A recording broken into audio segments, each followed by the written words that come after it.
Welcome back to Yirara.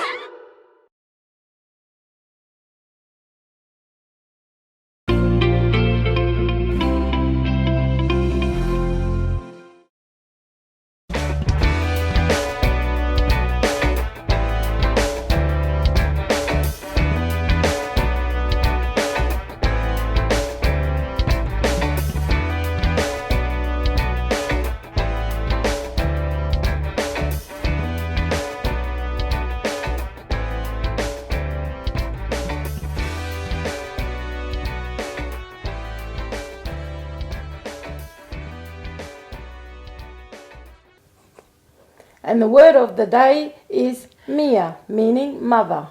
Why don't you have a go at home and practicing that? Mia. Bye for now. See you next time. Mia. Mia. Mia.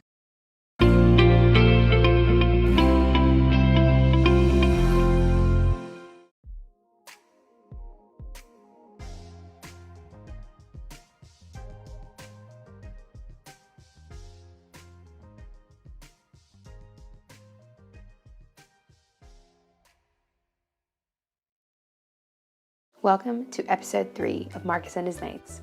This episode is called Marcus Takes a Break.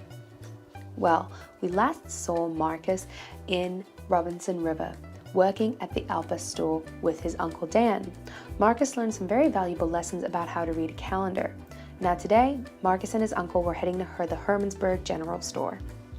So, Marcus had settled in well in Hermannsburg.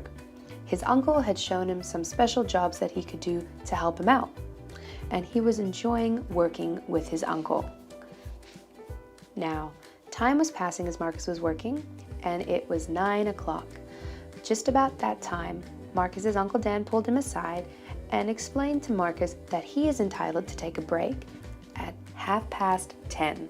Marcus wasn't really sure what 10:30 meant, but he kept working and assumed it was 10 o'clock. Well, Uncle Dan got to work and time quickly passed from 9:30 to 10 o'clock. At 10 o'clock, Marcus decided to take his break.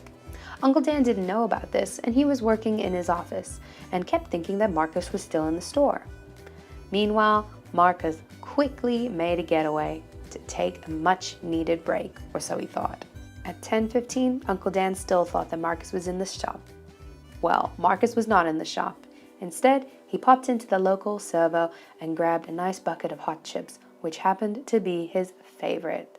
The time was now 10:15.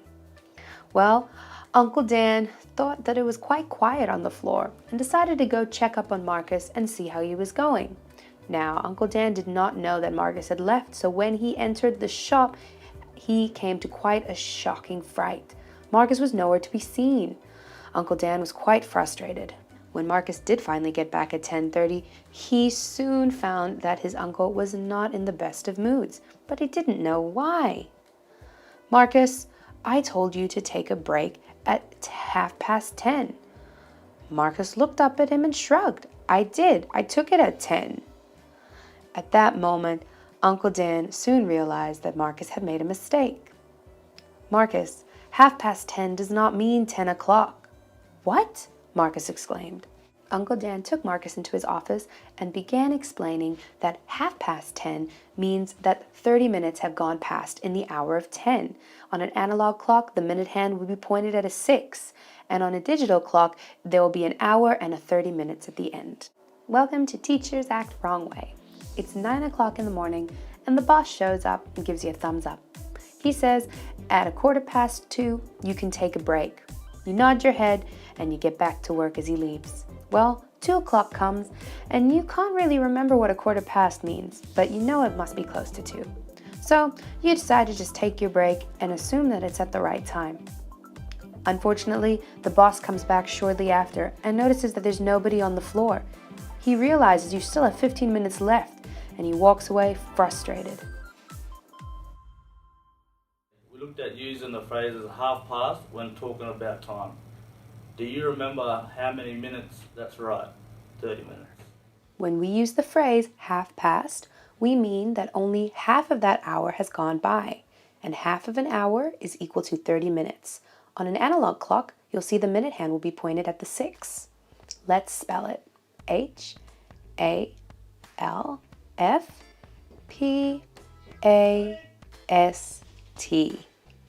Now we are going to look at using the phrases quarter past. Now, the next phrase is a quarter past. In our 1 hour of 60 minutes, a quarter of that hour is equal to 15 minutes. So, when 15 minutes has gone by on our clock, the minute hand will be pointed at the 3. Let's spell it. Q-U-A-R-T-E-R.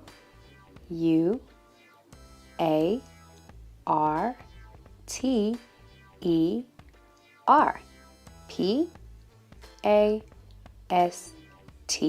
Quarter past. Let's imagine our pizza again. What would it look like if I took a quarter away from it? Now, if I put my minute hand where that quarter finishes, it would be pointed at the 3, which represents 15 minutes past. A quarter past means that 15 minutes has passed by. Our last phrase is quarter to. Just like a quarter means 15 minutes, it means that there's 15 minutes left until the next hour begins. And the minute hand will be pointed at the 9. Let's spell it. Q-U-A-R-T-E-R-T-O. Similar for quarter to, if we take the last quarter of the pizza away, the minute hand would fall on the 9, which represents 45 minutes. So quarter to means that 45 minutes have gone past in our hour.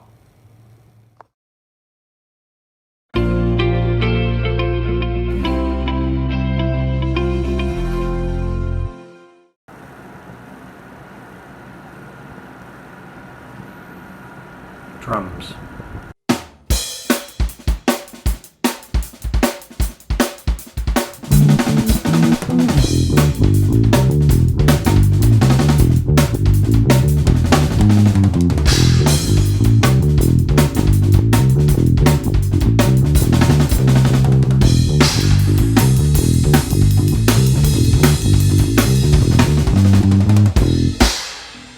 Hey guys, welcome to Yirara2u episode 5 music edition. So today is our last drumming lesson. We're just going to do a recap of what we've done in the previous 4 episodes. So start with the drum parts of the kit that you've made. So snare, hi-hat, tom, kick, and that's the floor tom. You remember the first rhythm that we went through? It was counting to 4. So number 1 is 1, hi-hat and kick together. Number 2, just the hi-hat on its own. Number 3, hi-hat and the snare together. And number 4, just the hi-hat again on its own. And then you start again. So it sounds like this. 1, 2, 3, 4. 1, 2, 3, 4. 1, 2, 3, 4. Okay? And then we briefly touched on some drum fills, so you can add the things like that when you're playing the drums to make it sound a bit more interesting. With the 4/4 count, the 4 time signature, this is how it would sound. 1, 2, 3, 4. 1, 2, 1, 2, 3, 4. 1, 2. You count to 4 first, and then you count to 2, and then do the fill. So 4 on there and 4 on there. Okay, and then last episode we were learning about the rhythm in 3s. So 1, 2, 3, 1, 2, 3, 1, 2, 3, 1, 2, 3. So you remember you're doing 3s on here, and the number 1 is loud and the 2 and 3 are quiet. So 1, 2, 3, 1, 2, 3, 1, 2,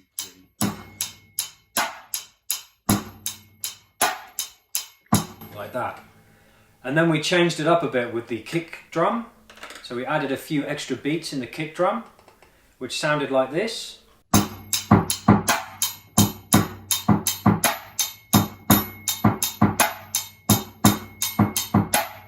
So that's still just doing 3s on here, and then just adding some extra. I'll do it nice and slow for you.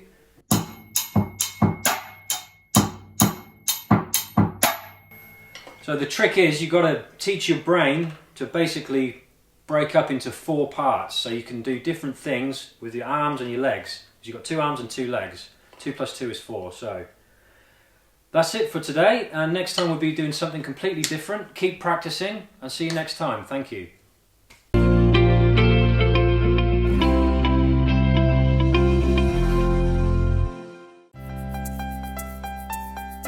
Hi everyone, this is Miss Deb. Hi everyone, this is Miss Andrea. Hi everyone, Miss Flo here. Hi, it's Miss Emily. And Miss Katie.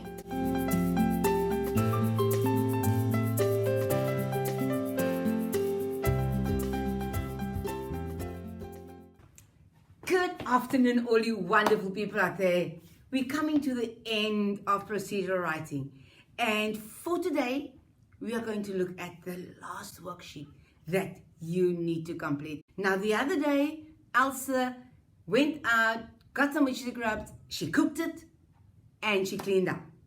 So today's worksheet is going to be all about you putting that in the correct order. So your worksheet has the procedure, pictures are mixed up, you need to put it in the correct order. Miss Deb has just come back from visiting Elsa. She had such a great time that she wanted to write Elsa a thank you card. So Miss Andrea is going to show us the procedure for making that card. Oh, that was just a long drive. Oh, okay.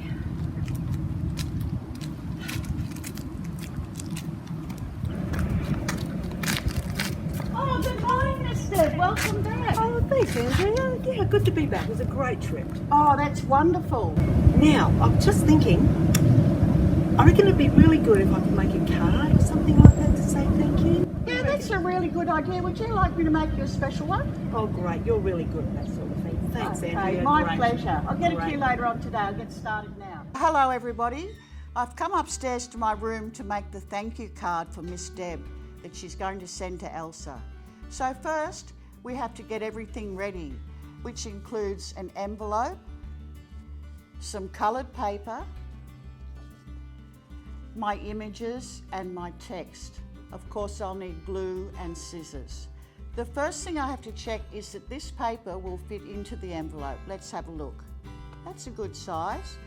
Now we can fold it in half, make a nice crease down there. You need to find or draw an image. So I've got plenty of images here, and I need to make sure that they're going to fit on the card. They will. But first, to make this more interesting, because this is plain, I'm going to use the coloured paper and put it on the front. Let's see how that goes on. See, that's made the card more interesting already. So, when you say thank you to someone, you often send flowers, but because Elsa's so far away, we're just going to send some pictures of her flowers. I think I like this one. This will fit on the card well.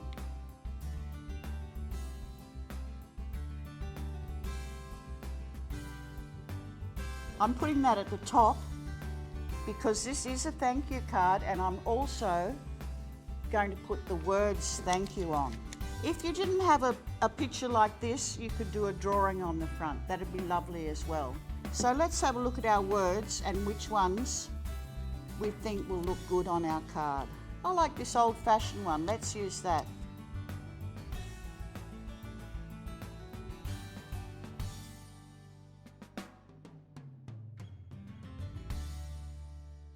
It looks beautiful.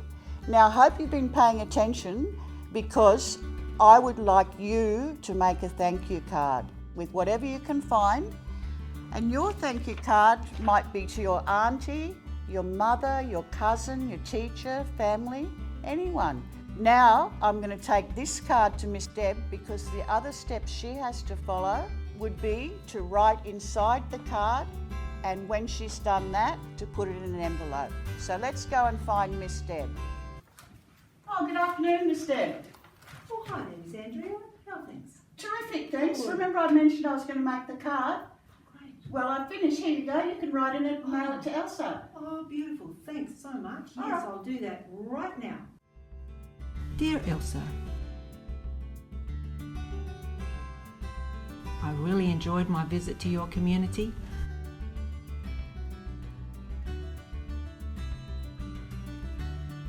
Thank you for taking me to collect witchetty grubs.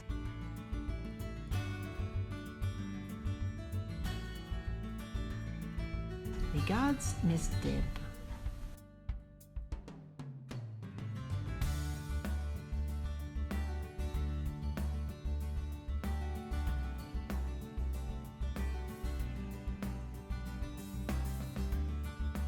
Okay, all done. Now all I need to do is to address the envelope and then we shall mail it.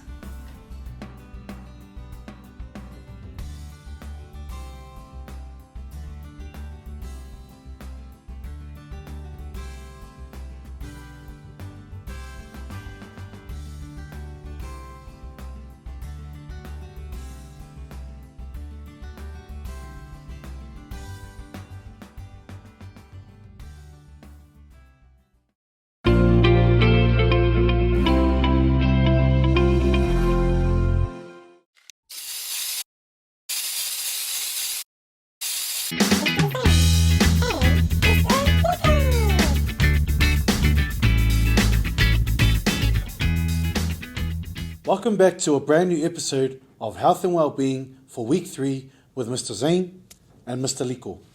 In our last lesson, we looked at the very important choices that you, our students, make every day here at Yirara College. We looked at both the good and the bad choices and how other people around us can influence us in making these choices every day. It affects our well-being because when we make good choices and do the right thing, we feel healthier and happier. But when we make bad choices and do the wrong thing, we often end up getting in trouble, having negative thoughts, and going down the wrong path. Can you remember some of the clips we looked at last lesson? Great! In today's lesson, we will show you some scenarios and continue to look at some of the choices that you make every day. But this time, we will now focus on the choices that you would normally make back at home in your community.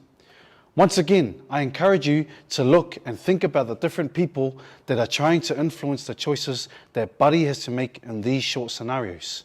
You will see it is not always another person trying to influence the choices that he has to make. Come with me and we'll take a look together.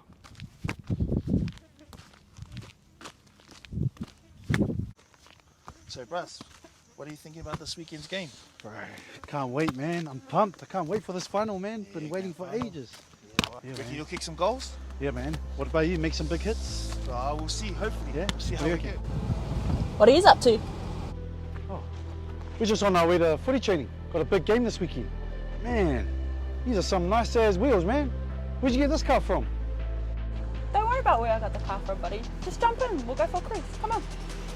Buddy Bruss, bro, we've got a big game this weekend. Think about what's going to happen if you get caught. Man, come on, man. Let's go for a drive. It's such a nice car. As we can see here, Buddy has a choice to make. He will need to think about whether he wants to jump in the car with Renisha and miss training, or say no to Renisha and go to training with his friend Jordan for their big final this weekend.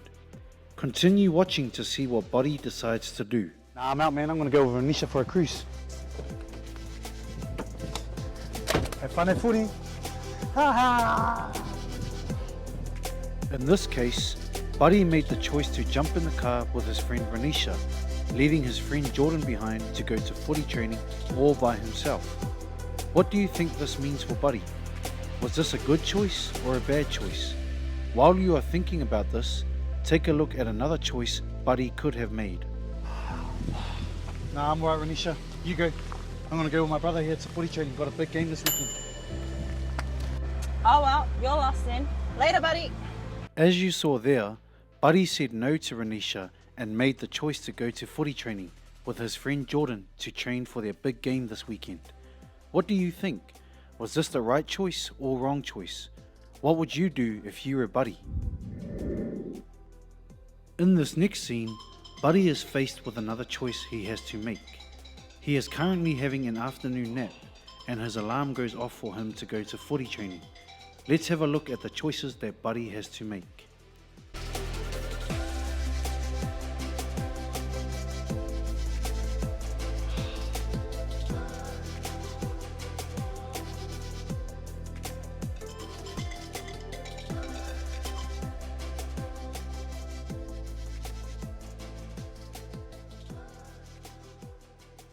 As we freeze the picture there, Buddy is thinking very hard on what to do next. He has a choice of whether to wake up from his nap and go to footy training, or go back to sleep and skip footy training. What do you think he should do? Let's see what Buddy does first.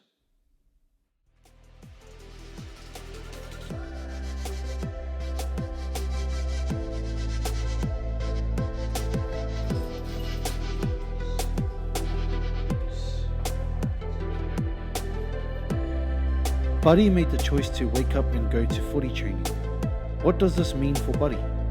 Do you think this was a good choice or a bad choice? Let's take a look at the other choice Buddy could have made. Too tired to go training. Back to sleep.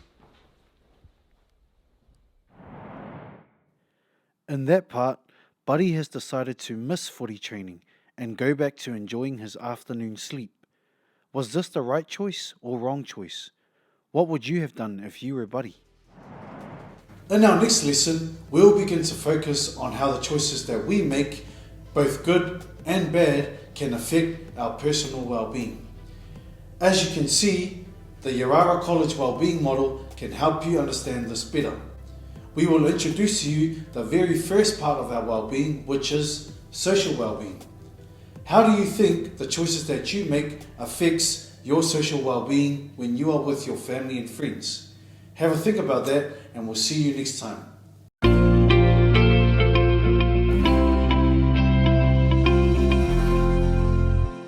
G'day and welcome to another Clontarf segment on Yirara2u. Today we're going to have a look at footy language.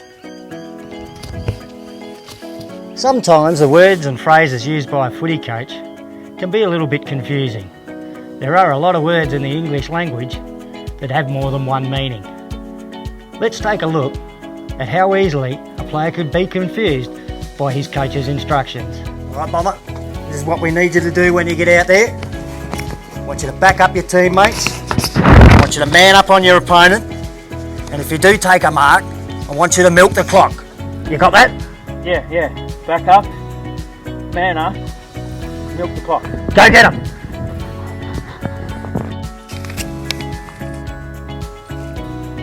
Back up, Bomber! Back him up, Bomber! Back up! Bomber? What are you doing? I'm backing up.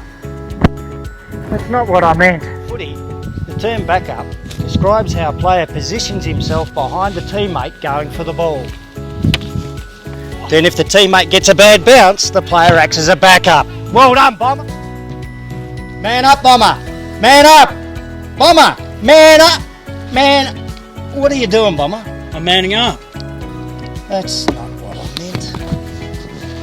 In footy, the term man up is used to describe standing side by side with an opponent so he doesn't get easy, uncontested possessions. Yes, Raquel, I'm open, yes! Man up, Bomber, man up! Yeah, good manning up, Bomber. Okay, Bomber, milk the clock now, milk the clock, Bomber, milk the clock!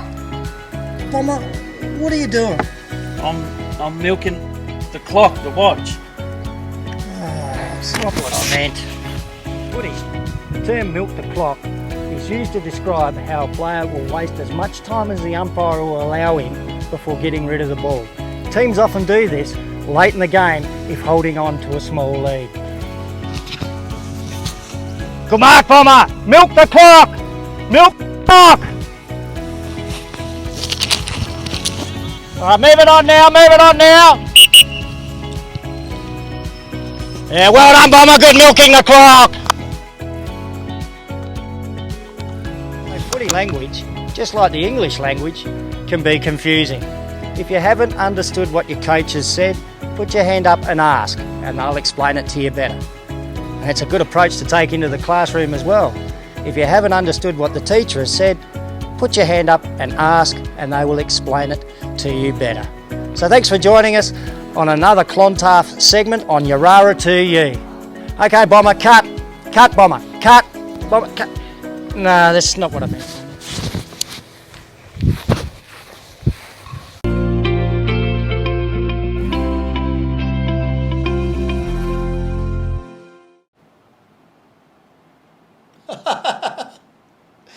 funny. Oh, I've got to post that. Wait, I'm on live. I'm now. No, I've got another 2 minutes. Producers. They don't know what they're talking about. What? I'm live? Ah! Hi everyone, hope you didn't see that. Welcome to Yirara2u News. My name is Mr. Well, and today we're going to be interviewing our agri-foods trainer Danielle Brown from the Department of Education. But before we do that, we're going to go to our local weather reporter, Mr. T. Mr. T, how's the weather today? I'm a unicorn. Thanks, Mr. T. We're going to cross live now to our local reporter, Miss Kate, interviewing Danielle Brown. Kate? Thanks, Will. So I'm here with Danielle Brown, trainer from the Department of Education, to find out a little bit about her career. Welcome, Danielle. Thank you. So what would a normal day be like for you? A normal day for me varies a lot. Mondays and Fridays I'm in the office, and the rest of the time I'm training with students. So it very much depends on what class I have as to what normal looks like. And what time do you start and finish your days? My days start from 8 o'clock till 4:30, although my training with students is from 9 till 3 o'clock. And so how did you get into your position? I got into my position through someone in the department who knew me from when I did these qualifications when I was at school. So he offered me to apply for this position, and I moved to Alice Springs from Darwin to start training. And what qualifications do you teach? I train Certificate 1 in Agri-Food Operations, Certificate 2 in Rural Operations, and Certificate 3 in Agriculture. And with these certificates, what doors does opens for those completions? Yep, because we train a really wide range of skills here, everything from horticulture, irrigation, basic machinery and equipment, to cattle handling and horsemanship skills. It can lead into quite a big range of jobs, anything from station hand, working in a nursery, rangers, veterinary if students wish to take that path. So the opportunities are limitless. Awesome, sounds great. I'd like to thank you very much for your time and wish you all the best continuing your training. Thank you. Back to you, Will. Thanks, Kate. I hope you enjoyed today's news report. Tune in next time for our next career. Have a great day and keep learning. Bye.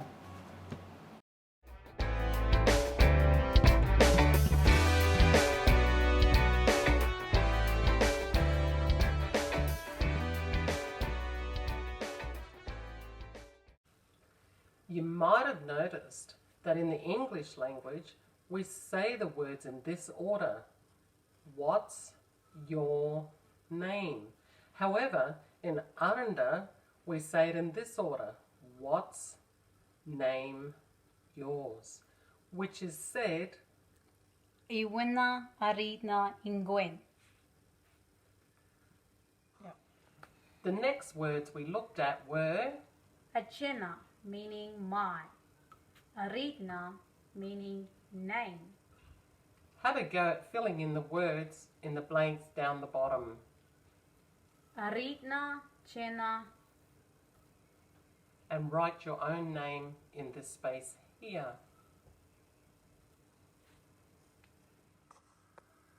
So now that we've looked back on the words from week 2, I hope this helps you fill out the activity worksheet. Let's take a look at the new word of the day. The word of the day is Agnya, meaning father. Agnya. Agnya. So make sure and practice the word Agnya, meaning father. And we'll see you next time. Bye.